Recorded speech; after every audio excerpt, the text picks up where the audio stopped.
After plugging in the power, make sure the voltage is 220 volts.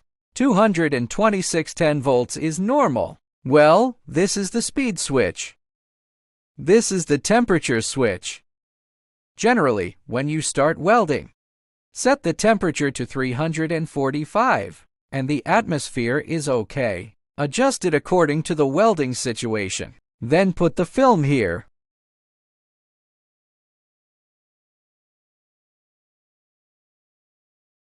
And put it here. Then press the pressure lever.